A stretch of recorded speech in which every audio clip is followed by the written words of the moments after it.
Can you beat Plants vs. Zombies with only the peashooter? There are 49 unique and interesting plants that can be used to take down the zombies, but by far the least interesting and least useful is the peashooter. He's your first plant and gets overshadowed by every single other plant, but can we bring him all the way? The rules are simple. The only damaging plant I can use is the peashooter.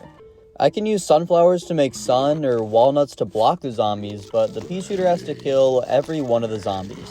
Level 1 is the tutorial with only one lane and only peashooters, so I would be very impressed if someone found a way to mess this level up. Level 2 has 3 rows, but since I'm allowed to place sunflowers, I got a ton of sun and 3 rows of peashooters to demolish the zombies, before unlocking a completely useless plant. Level 3 was a little longer than before, but more or less the same, except for the fact that I unlocked the walnut, a very valuable plant. Level 4 finally has us playing on all 5 rows, and although I do have the option to use my cherry bomb, the only consistent damage dealer we've unlocked is the peashooter, so I was playing more or less as intended. Level 5 came around, and I remembered a key detail about this game. In all 5 worlds, level 5 is a game where you don't have access to peashooters and instead do something random like bowling. Level 10s also have a conveyor belt spitting out certain plants that usually aren't peashooters, so both of these kinds of levels are just ones we play normally. We can't do anything as we don't get to pick our plants, and they aren't even normal levels, so let's move on to level 6. For levels 6, 7, 8, and 9, I used the same strategy of spamming peashooters to win. I then flew through round 10, and we can move on to our first hard level. During the night, sun doesn't fall from the sky, and I didn't really realize how much that would affect us.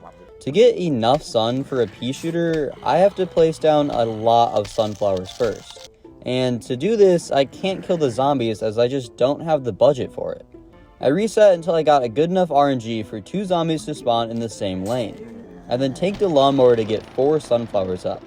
Then, after those zombies died, I placed 2 more sunflowers and used a walnut to stall this guy. From here, it gets messy. I took out this zombie with a peashooter, but had to use 2 more lawnmowers to kill 3 zombies. After that, I had enough sun to build up a line of peashooters and take out the one big wave in this level. That was a hard-fought battle, and considering it was only level 1, let's just say I was a little scared of what was to come. Thankfully, after beating this level, I unlocked a crucial plant, the sun shroom. This magic mushroom only costs 25 sun, but the trade-off is it only gives out small suns worth 15 instead of the usual 25. But after 2 minutes of gameplay, he grows big and starts producing normally.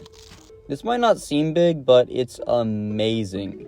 I now no longer have to tank every single one of my mowers to get a full row of sun-producing plants, and I started to figure out a good strategy in the next level. I start by spamming sun shrooms and let one zombie get to my mower to get as many shrooms up as possible. Then I start placing peashooters and take out zombies, and occasionally when I don't have enough sun, walnuts to stall them. I couldn't take out this one conehead, but I had a mower ready, and after that I smashed the rest of the zombies, including several scary bucket heads. Level 3 was more or less the same, except for these screen door carrying guys. We just unlocked the fume shroom, which can blow through doors and take them out. But we don't have that kind of freedom here, so instead we have to brute force it. Since I don't have enough peashooters to take him out, that usually meant I'd use a walnut or 2 to stall while the peashooters finish the job. 2 football players absolutely plowed through my defense, but thankfully they couldn't handle the fabled push mower used to terrorize 12-year-old boys. Level 8 was the only other scary level because of the disco zombies. He dances around and spawns 4 zombies around him every so often. This is bad because he can take out 3 mowers in one go, or spawn a zombie in a lane without a mower, killing your run. The first time I faced him, he absolutely obliterated me, but the next time I was more prepared.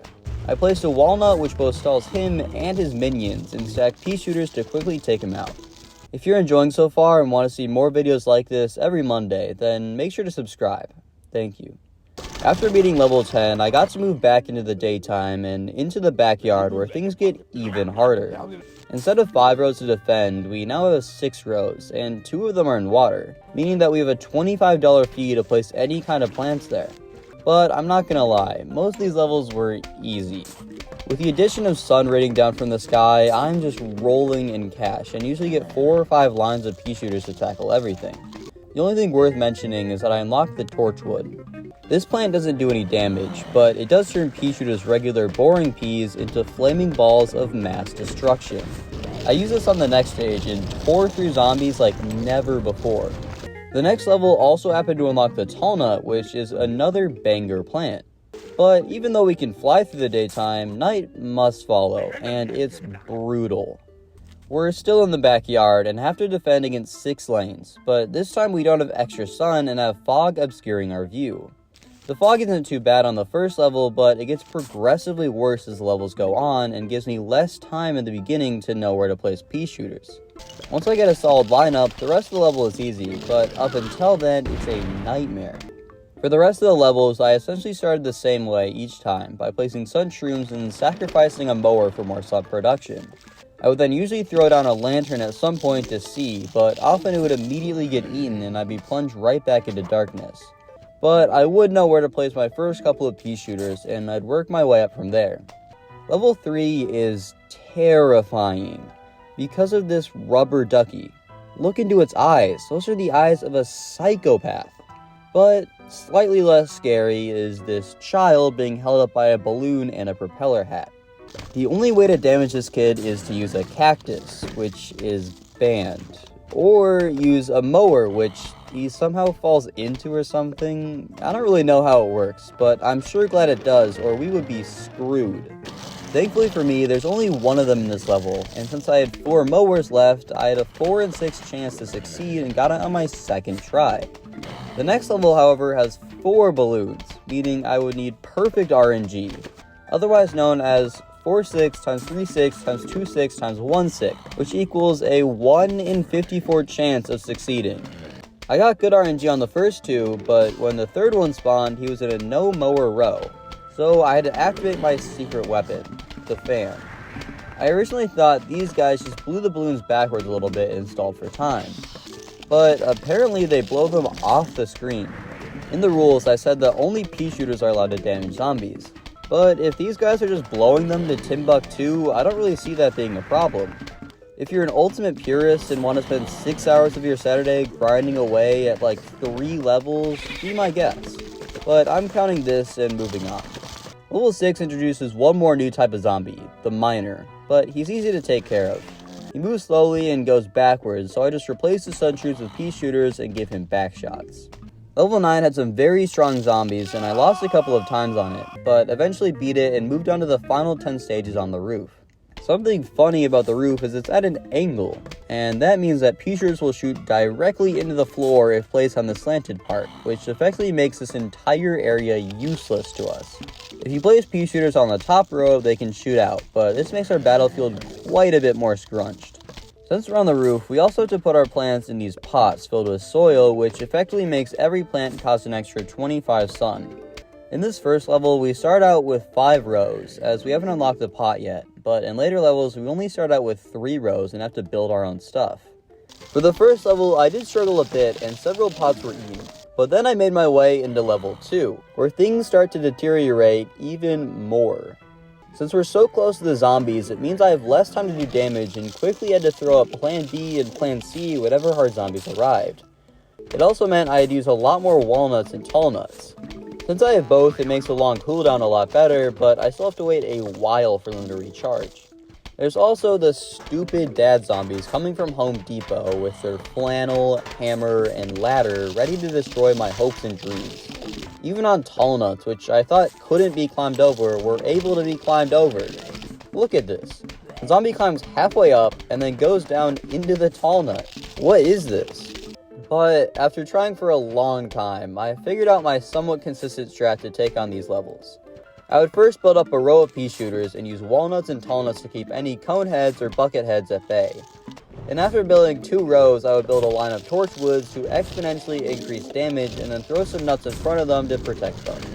I also threw some pumpkin shells in there for some extra security.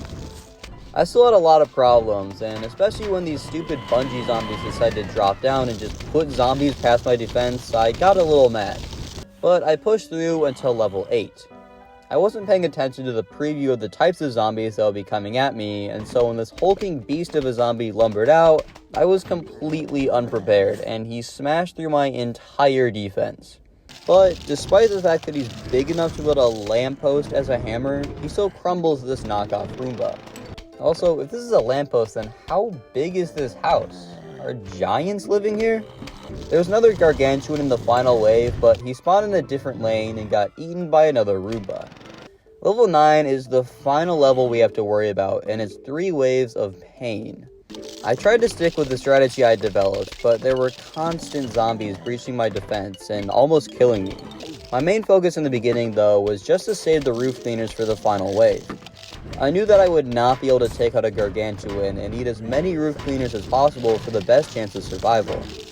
I managed to maintain all of them, and in the end I dug up all my plants in victory and watched every zombie get squished to death. I then blew up a massive robot and proved that it is possible to beat all the normal levels in Plants vs. Zombies with only a peashooter. If you enjoyed, then watch another one of my videos on screen now, and have a great rest of your day.